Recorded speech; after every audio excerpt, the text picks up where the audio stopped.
everyone. You're welcome to this edition of The Inside. I am Babla Jonathan. In this edition of the program, we're going to be looking at what young people can do to promote, to consolidate peace in Cameroon and the rest of the African continent. We're looking at the involvement of young people in the peace process, not only in Cameroon but across the continent.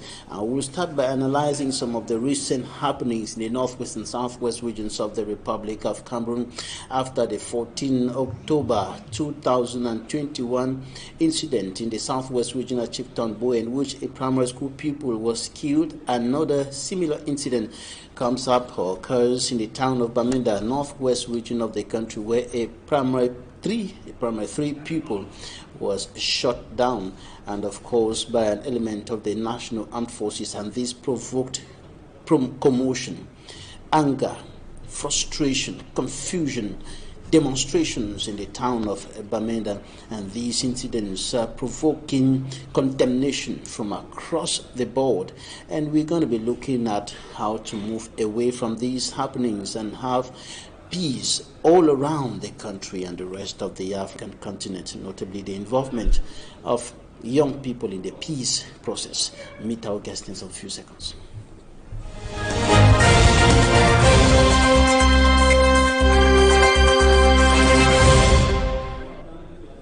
Latest information streaming into our newsroom indicates that several soldiers or elements of the National Armed Forces have been killed, and some civilians in the Mezam Division, northwest region of the Republic of Cameroon. And this is coming after the killing of a Class 3 pupil in the northwest region of Chieftain Bamenda by a police officer. And this is one of the sad incidents recorded within the context of the close to 5-year-long armed conflict in the northwest and southwest regions of the Republic. And here with me in the studio in Cameroon's economic capital, Douala, to my right, Donald Ngateng is a young Cameroonian who works with a youth-led organization, Cameroon Youth Assembly, CYA, which has as mission building a peaceful and sustainable world through the empowerment of young people with skills that need to better their communities. And he is one of the 17 members of the Youth Mediators Network charged with heralding youth participation in the peace process in the world and in Cameroon, of course. Donald, you're welcome. Thank you, Mr. Babila. To begin with, young people are a strategic avenue to end hostilities, promote a peaceful and just society. So I'm very, very happy to be here to share aspects of youth participation in the peace process. Right, and to my left, Nkengafric Ernest is the national youth, is a national and international or continental youth leader.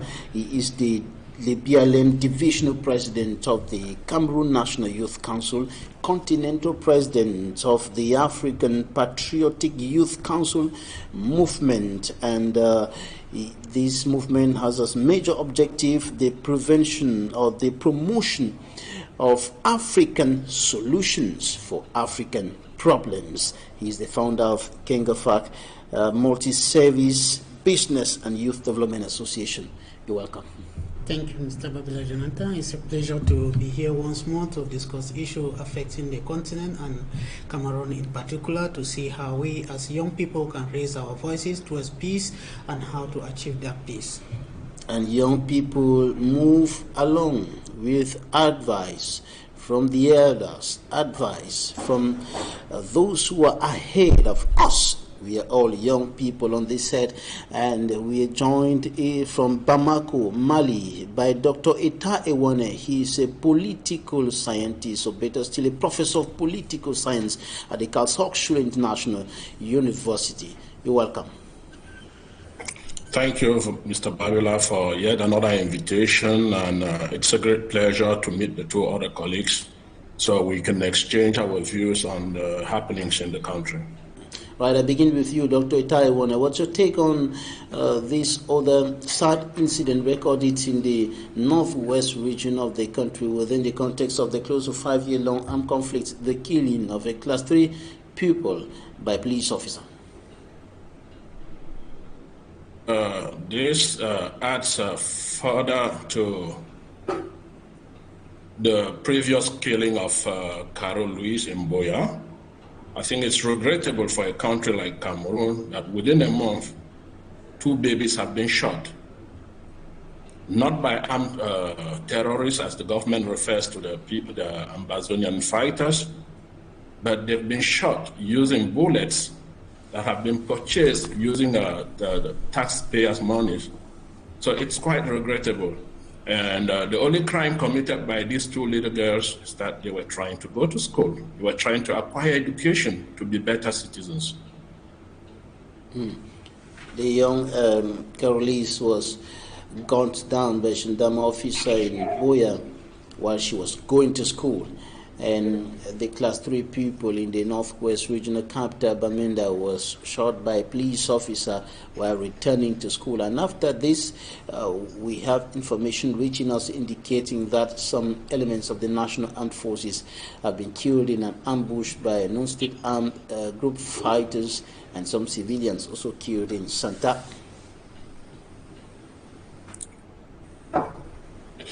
Yeah, I think like we've said before, this is a conflict that started as a peaceful demonstration, and we've seen how this has been transforming into a full-blown war.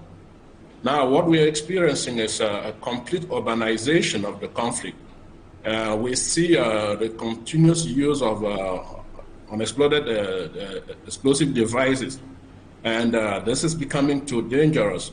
So I think it's time for those who have the powers to make decisions in Cameroon to reconsider their positions and go in for dialogue. Or I think, I think the period for dialogue is over.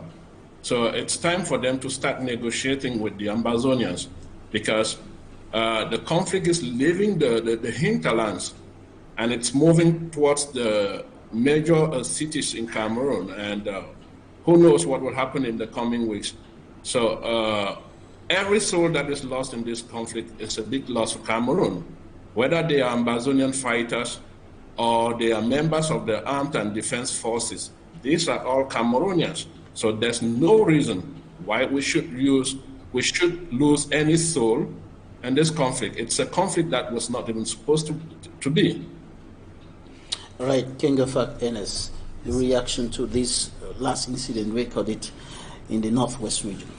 I think it's a sad story. We were together in Boya marching in protest of what happened last few weeks, and yesterday watching another incident of similar in a similar way was heartbreaking. So we really wish to call on the government to re-emphasize on how the security forces should operate in the field, especially when we are being young people are being targeted. And the question yesterday I received most from the youth is why only in the English region?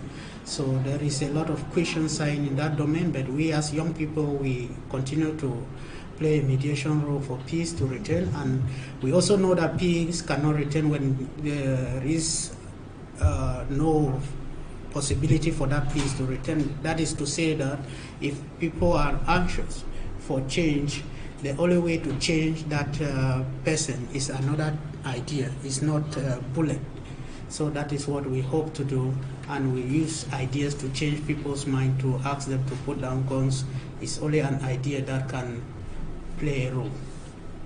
That is what I think. All right, I turn to you now, Donald Gaten. You certainly followed the incident that happened in Bamenda this week, with videos going viral on social media with the population displaying the corpse of the class 3 people demonstrating in the town of Bamenda with the corpse and taking it to the governor's office and so on. When you watched those images, what was your first reaction? I think that the crisis is long overdue to begin with, and those images are not things to think about. That is a very sad situation for our country, that we keep on losing people, more to that young people in particular, because since the beginning of this crisis, I think the youth population has lost the highest, and even getting to the level of babies coming back from school. So I think that it was a very sad situation, and it only goes ahead to call the need for an end to this crisis, the need for participation in the peace process from every other person. So it's something I don't really want to think or talk about, because when you see the way, I imagine the parents of that young child, you see your child being paraded in cops. So I just think that it's just a call for ceasefire, for an end to this violence and hostility. And just to mention that violence and hostility can lead us nowhere. We need to sit, we need to talk, we need to engage, and we need to find a lasting solution to the crisis plaguing the northwest and southwest region of the country. And before the class 3 people killed in Bamenda, several students were wounded in the University of Buea in an explosion that was the third within a very short space of time. And yesterday, you and other inhabitants of Buea, including the leaders, elected officials like the Member of Parliament for Buea Urban, Honorable Malumba Isembe, and other persons, traditional rulers, were on the streets protesting against this latest development, this latest twist of the Anglophone crisis, the conflict which is bringing in now explosive devices, not only targeting soldiers as it was the case before, but now targeting civilians. I think in that domain, no matter whatever we do on the street and in the media, what stands as a solution to the crisis is to call the parties involved to talk about the end of the crisis. The end of the crisis is not in our hands; it's in the hands of the authority that has partners to sit with. Now, we were just doing as we're supposed to do as when things like that happen. We as activists, youth leaders, we're supposed to play a role to see that we bring peace into the situation. Now, for how long are we going to be doing that? So the best way to resolve the crisis is to call on the authority to call the parties involved to sit and discuss, so that it can be a major way out to this.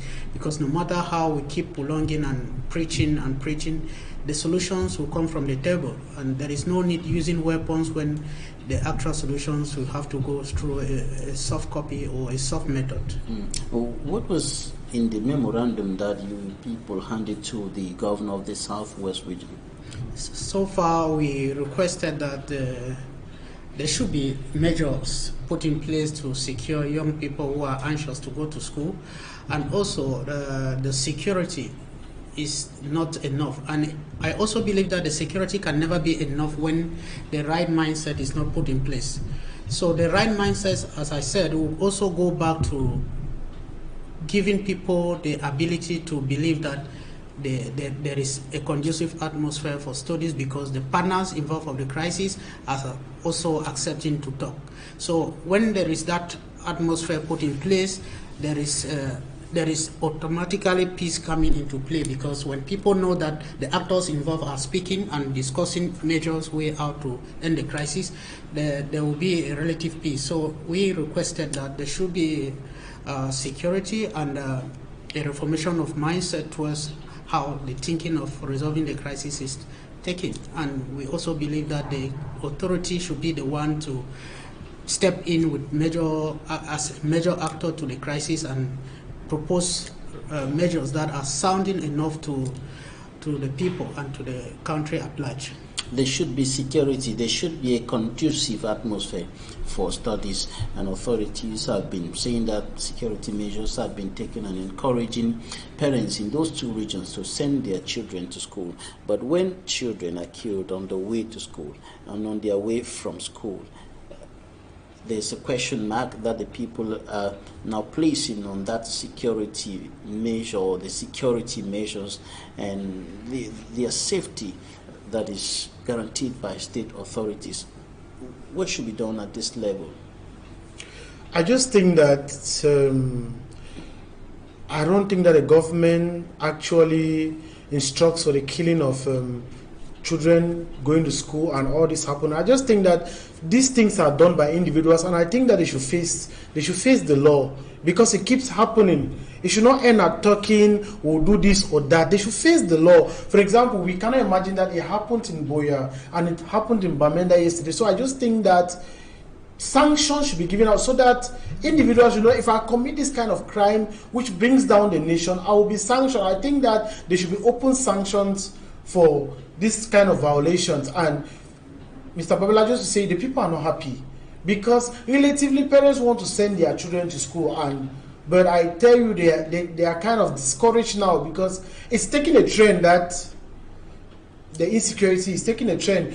But it happened in Boya, people thought it was an error, and it happens again. I would think it's an error, but another mama out there or some parent out there might not think. So I just think that there should be clear sanctions because acts like this bring down the integrity of the image of the nation.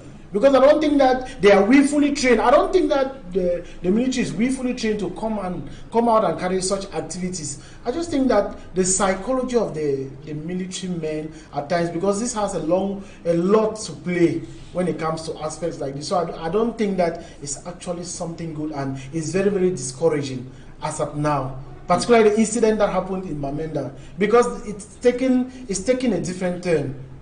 The police are violent now. Dr. Ita Iwane, Donald thinks that it's taking a different turn, it's taking a new twist with what's happening now.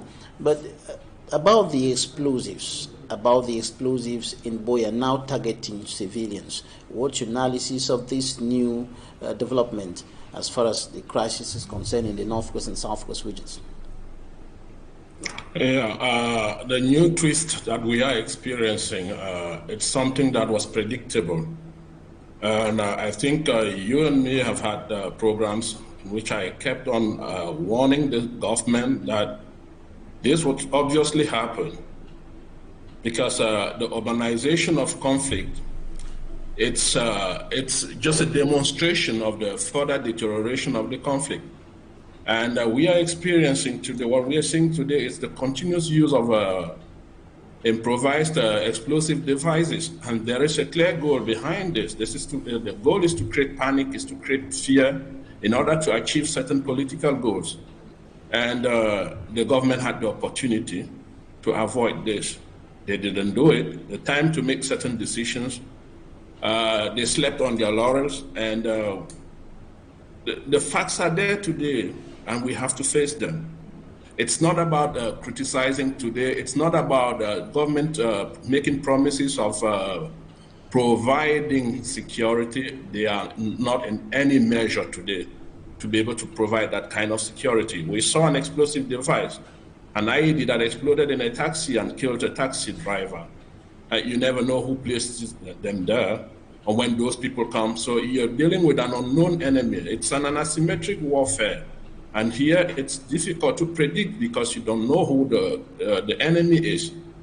And so if they consider all these people to be Cameroonians, so why don't they call them to a negotiation table and try to sort things out before we lose many more lives? Dr. Itaiwane, when the explosive devices leave the streets, leave the cabs, and get into an amphitheater in a university campus, what can we read within the lines? Yeah, when it gets to that level, it's a clear indication that we've all lost it collectively as a people.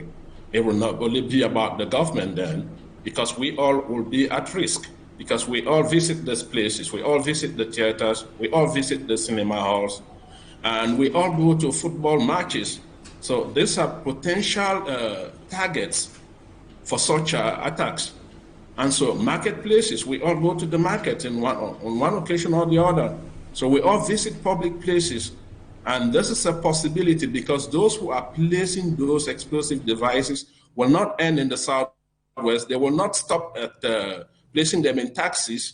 They will look for other soft targets. And with that, I think we are going to see an exponential increase in the number of deaths. And I think this will be a loss for us as a people. So it's time. We can't stop at saying this. We can't stop at reminding the government that it is time for them to make a unilateral declaration of a ceasefire They have the power to do that. So we can stop fighting while people sit down and seek for solutions. All right, we're going to take a look at what the newspapers reported this week. Immaculate Fogwe takes us to the press or to the news stands.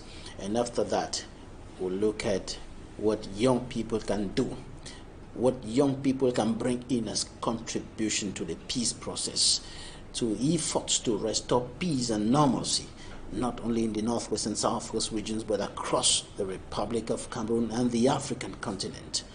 Stay with us.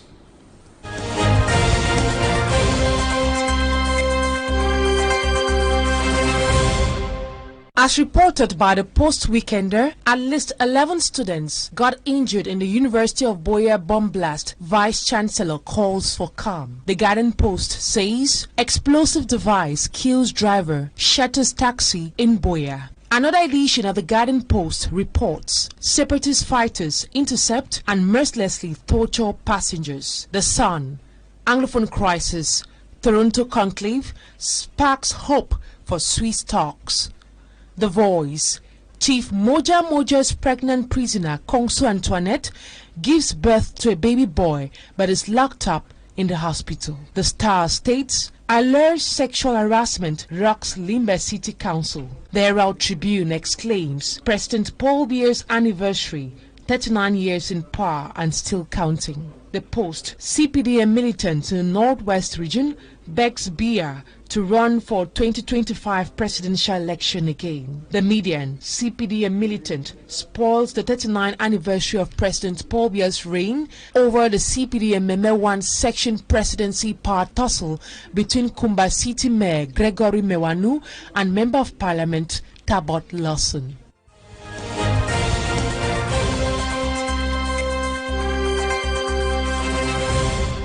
Thank you, Immaculate Fogwe, for the press review. Nkengafric, NS, you are a national and continental youth leader. Before we talk about youth involvement in the peace process, let's first of all try to understand why young people are at the center of violence today in Cameroon and the rest of the African continent, or notably the African countries where there are security challenges. Young people are often at the center of violence in those countries. Why? Yeah, I think the challenge that young people are at the center of violence in most African countries is because young people do not have an option. That is employment option. They have talent, but they don't have the ability to expand their talents. The government is not doing enough to put in place measures that can accommodate young people's skills. That is one of the major reasons why you find young people today running into violence as the only survivor means. You have to understand, Mr. Babila, that most of these crisis countries, especially Cameroon, 90% of those involved are young people. I don't think they are there because they want to be there. They are there because they lack an alternative way out. What is the government putting in place to see that young people upon graduation, they have, what type of education is first of all given to these young people? And after the education, what is the government measures put in place to see? I still find a young man and a group of them coming to me to complain that 15 years after their INET and teachers training, they have not been able to employ. How do you expect that young man who has gone into professional school, spend money to pay tax, mandat and the rest, and at the end of the day, the certificate is not valuable? What did you expect of such a young man and such a young lady? What do you expect of them if, like I always say, when young people become vulnerable, they try to use any means how to survive? So we call on the government to put measures in place that will bring hopes for the young people, because when you are hopeless, you can do anything to regain your hopes. For instance, in the National Youth Council, we've been struggling to relate the information of the young people to the authority. and yet we have not received the appropriate response from the government. For instance, for the past 3 years, the National Youth Council have not been able to get their subvention. How do you expect a National Youth Council that is very close to the young people on the ground to function without institutional backup? So you have to, sometimes you just want to see that as a political instrument put in place to control the young people, and it is very late for the young people today, because the level at which they are educated today become very challenging for government to succeed in that domain. But we have the case of General No Pity, for example, the known state armed group fighter in the northwest region. We're told that he was doing some business in the southwest region, notably in Boya, selling yogurts on the streets. From that, he started doing some kind of transportation within the town with a commercial motorbike, and later on the former mayor of Boya, Nkengafric said no more circulation of commercial motorbikes within the town of Boya, and that is how he moved back to the northwest region and later became a separatist fighter. But should this alone justify the involvement of young people? That is just an example to many examples that you will want. For some of us that are very close to the youth and speaking to them day in, day out, we realize some of them created businesses, and at the level of executing the business, taxes come in to play a role, and they end up going to some shops have been locked for more than 6 months today because they did not have 50,000 to pay before they operate. And this, when you keep getting this complaint, sometimes the government policy should be well analyzed, and it should not be in people's pocket. That is to say, officials come into the workplace. We also find a lady in Douala here who left the saloon to travel abroad and died in the Mediterranean Sea. So you have to, there are a lot of circumstances that we can keep mentioning, but what is the role of government in this situation?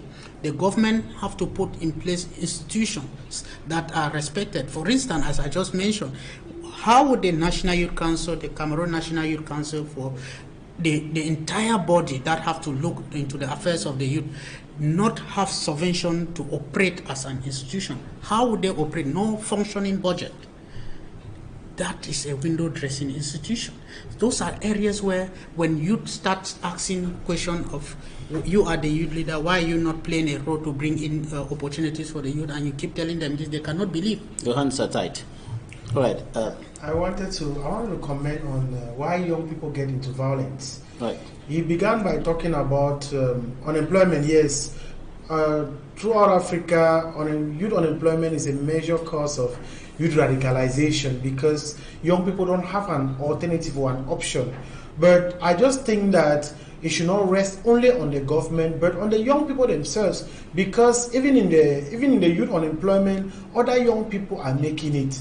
We are talking about skills, vocational skills, and all the rest. Young people should be able to acquire skills. Yes, our educational system, like you said, is not skillful enough. But that very educational system talks about LMD and BMP, the 40-60. 60 for the student and 40 for the teacher. So I just think that young people must get out of the box. Secondly, Mr. Babila, is not only about unemployment, it's also about gains. Young people see, for example, some crises are promising. Young people think that when they get into a crisis, they will make gains. So yes, if I can easily have gains, so why sit here and do a business when I can get gains in a crisis? Thirdly, you have political manipulations.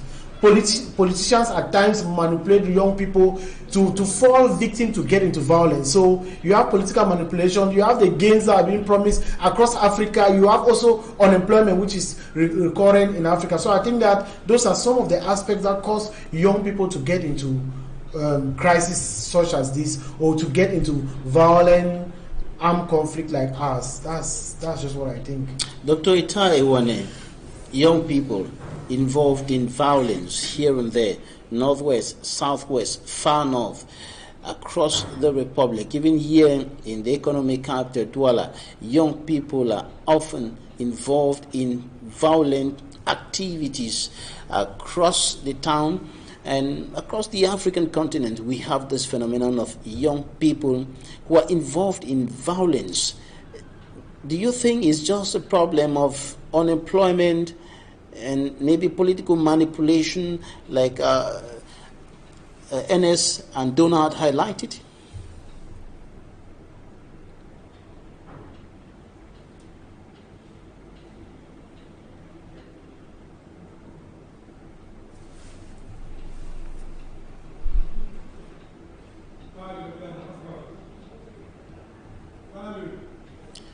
Right, some little issues there with the connection with Bamako.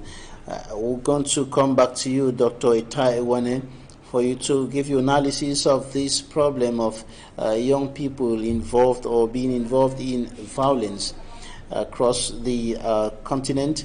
And of course, this is a problem that is affecting many African countries, many young people who are also killed, who are also paying a huge price in the violence, in the crisis, in the socio-political tensions across the African continent. And now we want to look at what young people should do to put an end to all this violence, or to contribute in efforts to restore peace and normalcy in the two English-speaking regions of the country, in the far north region, across the Republic, across the African continent. You are a continental youth leader, Nkengafric Enes. Yeah, Mr. President. What should young people do? What can young people do in this context of crisis everywhere? Yeah, I think as a continental youth president for African Patriotic Youth Council movement, has been our objective been achieving African solutions to African problems. We have identified most of these crises because the lack of patriotism is one of the major causes where we want to believe that nothing good again can come from our nation, nothing good again can come from Africa.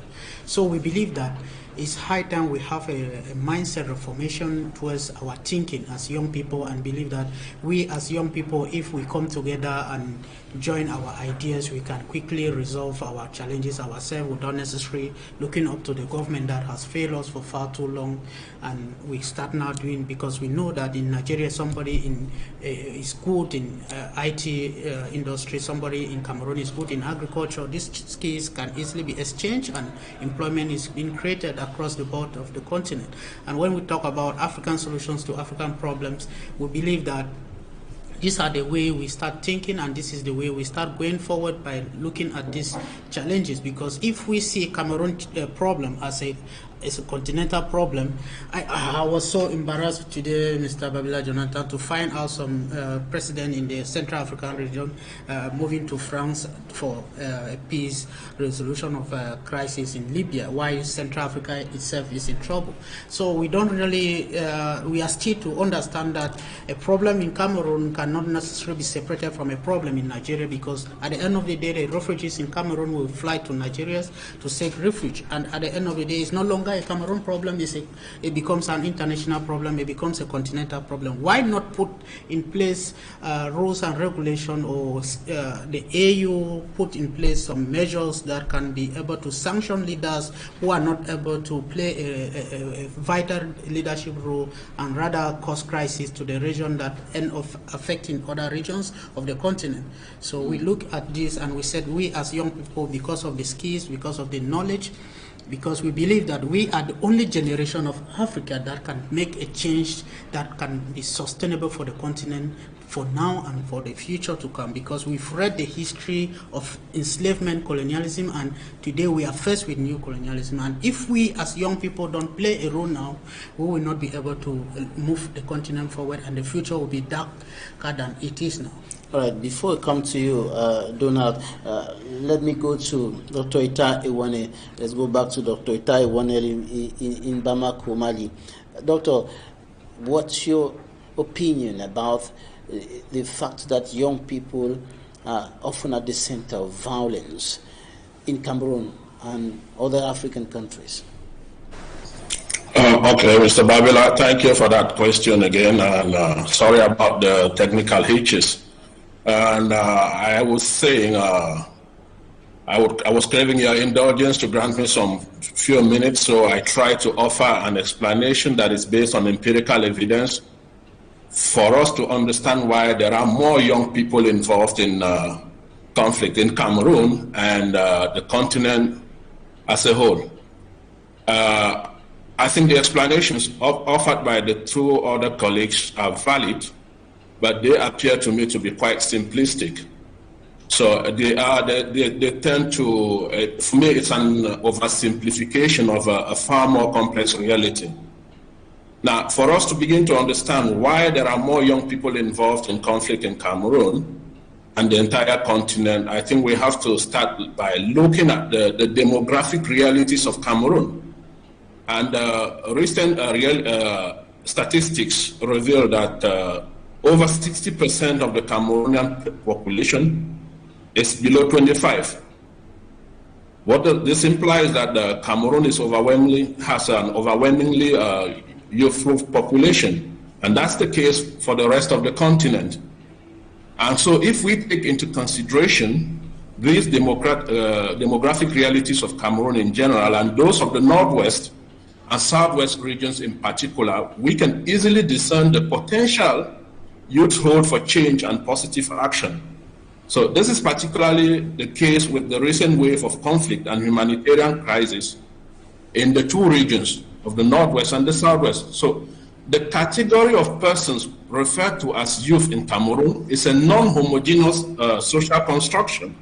It's quite heterogeneous in terms of gender, in terms of culture, in terms of religion, and also in terms of political affiliation. So the Cameroonian youth have multifaceted roles to play. So they can be heroes as well as victims. They can be saviors and courageous in the midst of crisis, as we have seen. You talked about the General No Pity, as well as criminals in the towns and military entrepreneurs in the two war zones. And irrespective of which lens you're using, whether the government lens or the Ambazonian lens, one thing stands out clear. The soldiers fighting are overwhelmingly young people. The Ambazonian fighters are all young people because they make up a bulk of the Cameroonian population. So the youth in Cameroon vacillate between two extremes. On the one hand, youths are viewed as vulnerable, powerless, and in need of protection. And on the other hand, they are feared as dangerous, violent, apathetic, and as threats to security. So youths are subjected to stereotypical images of being angry, drugged, and violent as a threat, especially those who participate in the ongoing armed conflict as combatants. So on the other hand, the positioning of the youths in Cameroon has a bearing on their leadership potential and their possible role in the restoration of peace. So the tension between young people in Cameroon and the old has been one of the key features of intergenerational shifts pertaining to the control over power, resources, and politics in Cameroon, in the country. So the tension we experience in Cameroon today lies in the palpable impatience of young compatriots, their desire to strive for more, their willingness to be seen as responsible and capable, and the structural barriers to their social mobility that we've seen since the advent of the New Deal government of Mr. Paul Biya since 1982. So independence from others and responsibility for others, such as taking care of a family or household, are all defining markers of prerequisite of social adulthood. So this is the major issue in Cameroon. It's an intergenerational struggle. The youths are struggling to get opportunities. The old are there occupying everything, and the frustrations increase with time. So it's this desire of the youths to free themselves from this kind of mental slavery that is the root cause of the conflict that we are experiencing today. So we should avoid focusing on the consequences of the conflict and start looking at the root causes, the frustrations. Where are these frustrations coming from? Why are the youth so frustrated? It's because the old are there. They are refusing to leave. It's not uncommon in Cameroon to find a young man who goes from primary school, secondary school, high school, obtains a degree, and eventually goes on retirement without working for a single day. I have seen cases. I was in Cameroon recently, and I met a classmate of mine who obtained a degree from the Yaoundé University with me together in 1994. He's not worked for a single day. He's still looking for jobs. It's incredible, and this is the frustration. But there is an issue about this job searching mentality. Young people who are always searching for jobs, looking for white-collar jobs, and so on. But away from this, I was asking Nkengafric earlier, is it enough for a young person to get into violence simply because he doesn't have a job, or she hasn't got a job, or because she didn't have a loaf of bread to eat in the morning, and then that's enough to get into violence?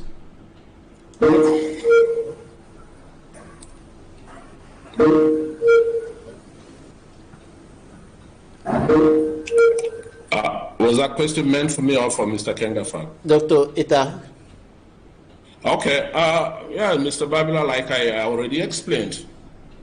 Now, taking away all the opportunities from the youth, it's confiscating their lives completely.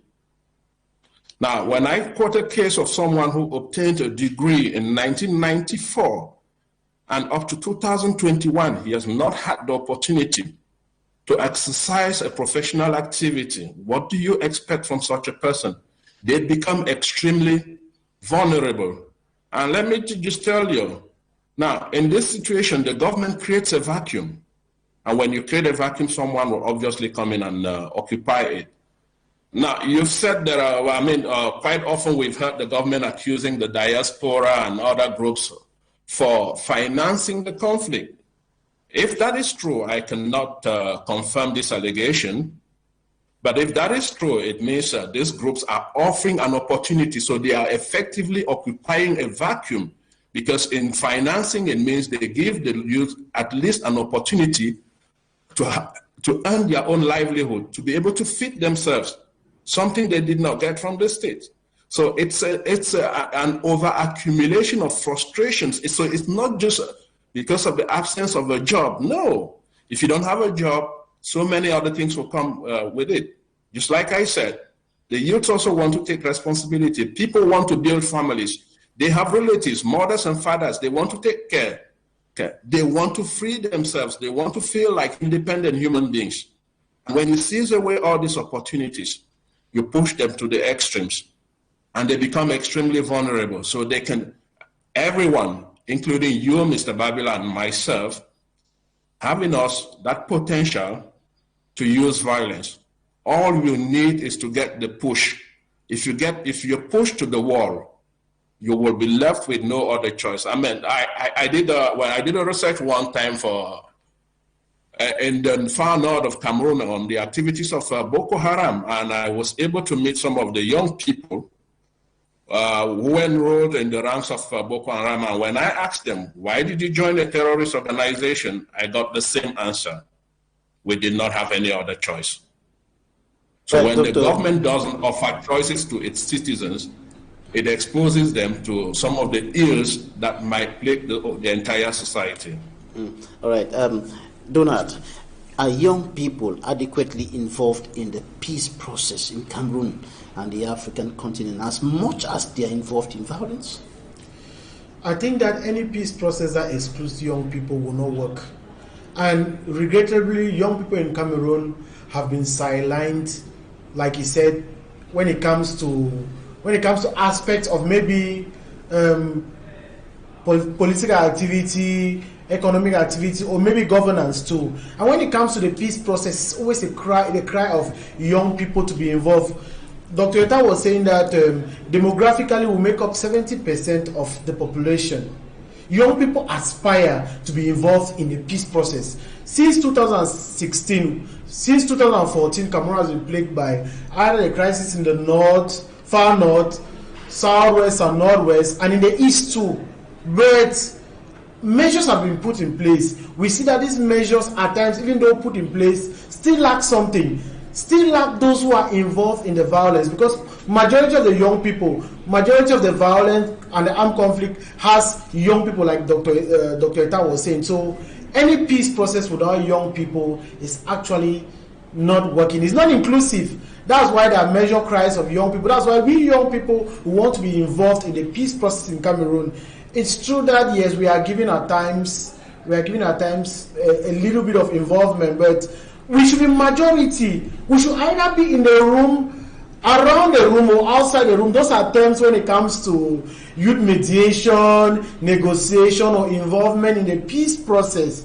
So you young people want to be involved when it comes to designing, implementation, monitoring, and evaluation of aspects that lead to the peace process. We won't talk about peace process now, Mr. Babilo. We'll look at the opportunities and the challenges. Oftentimes in Africa and in Cameroon in particular, young people are looked at with the lenses of being violent. Nobody wants to think that young people can provide solutions to such a crisis. We are only looked as being the violent ones, the people committing the crisis. So I just think that young people are not given enough chance to mediate this crisis. Young people want to be involved. Yes. Wanting to be involved is one thing, and being able to be involved and be productive is another thing. Mr. Babila, being involved in the peace process entails a lot. The trainings, the financing, and the legalization. That's why we are saying that we want to be involved. The government should be able to train young people when it comes to the peace process.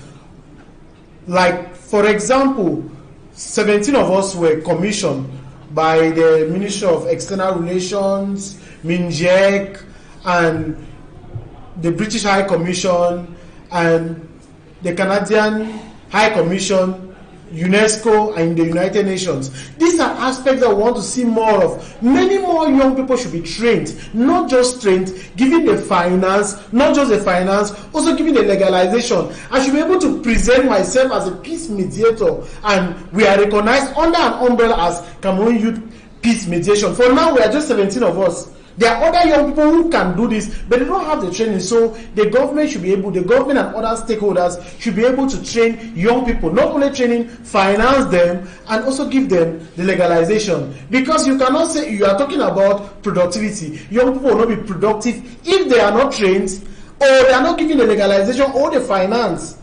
So involvement or the opportunity, involvement entails a lot. Young people want to sit on the table too. I bet you in Cameroon that young people, when it comes to peace mediation, I think that the solution to this crisis is young people. All right, we're going to take some interviews right now. I'll be back in some few minutes.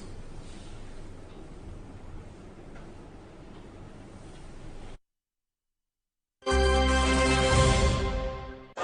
my sister, Ibad, Ibad. I can't come up for the scene. I be there around that area for new road entrance. As in time when military they remove passengers from motor, so when they enter they for run. Meanwhile, some we rush, carry the people rush with them for PMI. We go for them and declare dead. Now you won't carry on the car of a castle governor for say if fine so you go where so that the key we every day. A young girl coming back from school where seriously wounded as a result of the fire incident. The investigations are going on to confirm the real reason of her demise. But I want to reassure you people that the author of the gunshot, the policeman, has been already remanded into custody. And after the investigation, he will be strongly sanctioned if it is confirmed after the autopsy that it is his gunshot that has killed that young girl coming from school. And it brings me to think of my own daughter. That if I've lost today my daughter, and the head of state himself has called me to express his deep concern after that incident, asking me to extend to the bereaved family his word of condolence, instructing me also to take necessary measures to make sure that school children is given a befitting burial. Your memorandum will be forward and land on the highest tables you can imagine. And because you are marching for peace, you are marching for love, you are marching to protect what is cherished to all communities. You are marching to protect a sacred institution, university. You are marching to protest against those who want to disrupt the good functioning of the education. You are marching against the ill-intentioned brothers and sisters who have been welcomed here, who are welcome here on a daily basis. I want to tell you that you are right. If you don't protect peace, security in your land, the administration, the forces of law and order will continue to work, but with no base, with no support. Today, the city of Boya, the population has doubled. Everybody can testify. The population has doubled because people are coming to take refuge, to protect themselves, to feel secure in Boya. And they are coming to Boya to feel secure because you, the people of Boya, with the administration, the forces of law and order, under the call from the head of state, you have said no to violence. And the situation is coming back to normalcy, or has come back to normalcy in Boya, in the southwest region. You must protect your achievement towards peace, towards security. And you are marching today. You will be marching every day to protect this peace, to protect the security, to protect the school, to protect your children, our children. So you are right. We witness this sad event. The first event where people came here, it was an accident. People marched. But the incident caused by the explosive are well planned.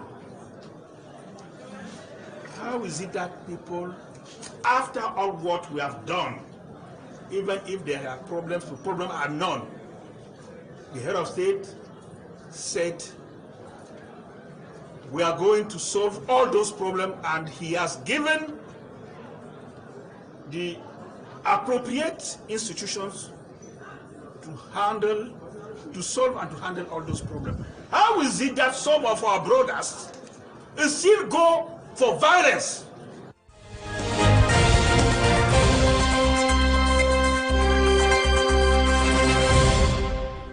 Right, we are wrapping up this edition of The Inside in a few seconds. Nkengafric, Ernest, what do you want government to do at this point for young people to be more involved in the peace process?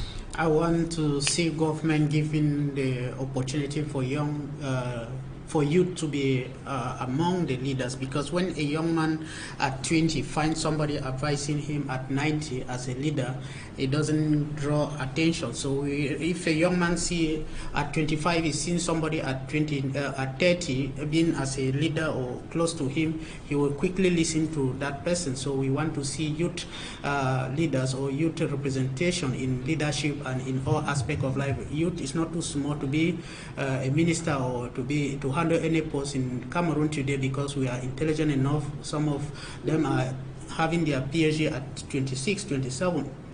Right. So that confirms that.